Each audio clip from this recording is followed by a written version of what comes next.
জাকসু ও ডাকসু ঢাকা বিশ্ববিদ্যালয় এবং জাহাঙ্গীরনগর বিশ্ববিদ্যালয় কেন ছাত্রদলের এত ভরাডুবি? এর জন্য দায়ী কে? আসলেই এক সময়ের জনপ্রিয়তা দল ছিল বিএনপি এবং ছাত্রদল। আমরা দেখেছি যে আওয়ামী লীগ যখন ক্ষমতায় ছিল তখন কিন্তু বিএনপির একটা খুব জনপ্রিয়তা ছিল। মানুষ বিএনপির কথা শুনতো, বিএনপি যেখানে যেত লক্ষ লক্ষ মানুষ সেখানে উপস্থিত হতো, মানুষের তাদের ভালোবাসার কথা শুনতো এবং ছাত্র দলের যে জনপ্রিয়তা ছিল, আজকে হঠাৎ করে সেই ছাত্র দলের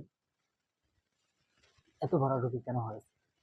আপনি দেখে ঢাকা বিশ্ববিদ্যালয় দিকে নজর করলে ঢাকা বিশ্ববিদ্যালয়ের হাবিব তিনি বলেছেন যে কেউ কাউকে ছেড়ে দেন না, আমিও আপনাকে ছেড়ে যাবো। তার কিন্তু অবদান আছে অনেক, কিন্তু এত অবদান থাকার পরেও তিনি অনেক ভোটে হেরে গেছেন।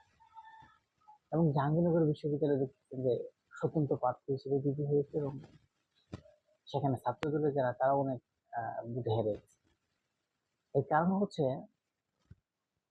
বিএনপিরা 5ই আগস্টের পরে ত্যাগীদের মূল্যায়ন করছে না।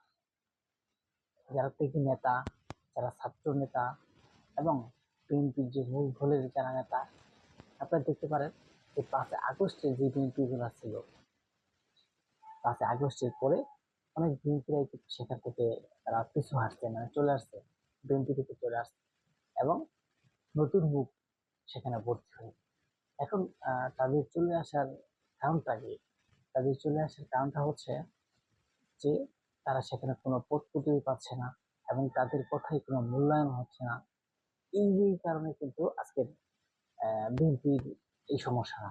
যেমন আওয়ামী লীগের অনেক লোক তাদের দলীয় ফর্মে দিছে, যে কারণে বিএনপির অনেক লোক টোক আছেন, এরা কিন্তু তাদের ওই দল থেকে বিকট করে চলে আসছে।